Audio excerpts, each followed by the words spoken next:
Good morning kabayan. Ed Federico, your real estate broker. Nandito tayo ngayon sa Barangay Santor, Tanawan City, Batangas para i-feature yung property na nasa likod natin, selling at 9.4 million with a lot area of 150 square meters and floor area of 165 square meters.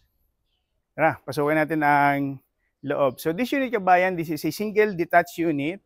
And ito yung gate na to, ito yung gate natin para sa ating parking for one carport. And ito naman yung ating pedestrian gate. So upon entry, ito yung ating area. Itong side natin, pwede pa tayong magpa-landscape dyan upon turnover. And this is our parking area. And dito sa kabilang sa dulo naman, ito yung ating service area. At yung pintong ito is access natin going to our kitchen. Pasukin naman natin ang loob ng unit. So simulan natin sa pinto natin. This is a solid wood. Yan. And yung tiles natin, this is a 60 by 60 tile. So dito sa area na to, ito yung ating magiging living area. So kung sa kabayan, may mga gamit pa since may ginagawa pang unit, yung mga light materials, ito muna nilalagay pansamantala. So dito yung ating magiging living area. And ito, pakita ko sa inyo yung ating mga salamin. So malaki yung ating glass panel dito for the free flow of natural light. And as well as, meron tayong screen door para naman sa, pwede natin buksan para naman sa ventilation. And dito naman yung ating magiging dining area. And itong glass door na to is going to our lanay area. So ganun din, no? Ang kagandahan kasi niyan, meron siyang ito. May screen door siya para pwede natin buksan para malamig yung hangin na pumapasok sa loob ng unit natin. So, itong area naman, ito yung ating kitchen area. Sa kitchen area, ito, kung ano nakikita nyo, kasama ito upon turnover, the overhead cabinet and the under cabinet. So, ito na yung ating kitchen area na included upon turnover. And, meron tayong one bedroom dito sa baba.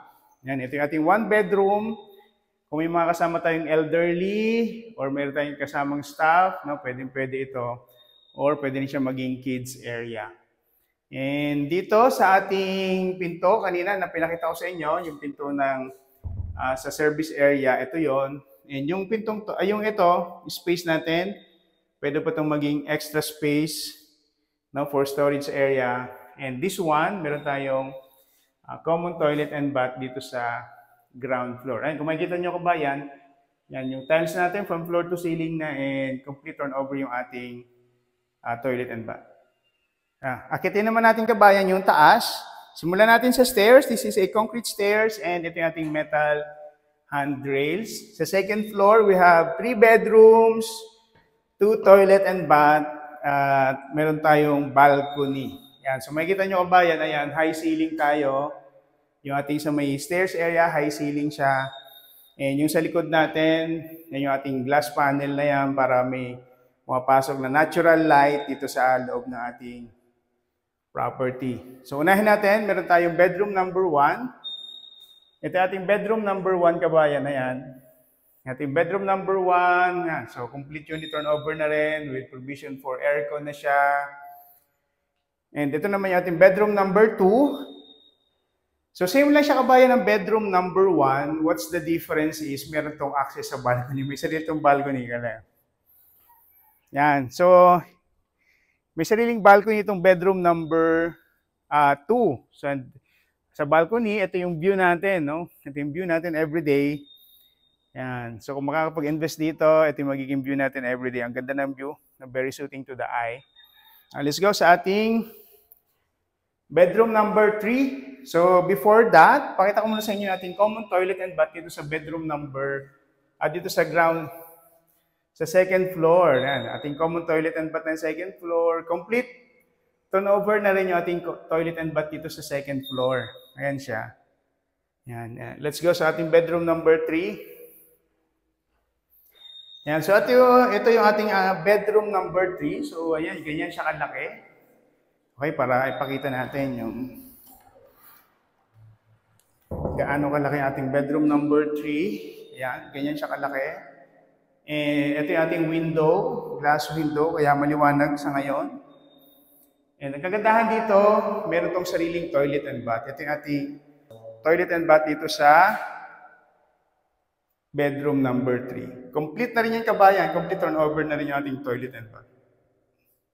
Punta naman natin yung special feature ng property na to, yung balcony. So meron tayong balcony sa likod, pero ang may access lang doon yung bedroom number 2. Ito, yung access natin. Ito yung ating balcony na may access sa lahat. Yan, ito yung ating balcony. And ito yung ating existing community dito sa Hisboro, Tanawan, Batangas. At yan yung ating view from this area. Yan, so kahit magkaroon ng bahay dito sa kabilang side, meron pa rin itong free flow of air dito sa atin since this property is a single detached unit. So magkaroon lang tayo ng recap.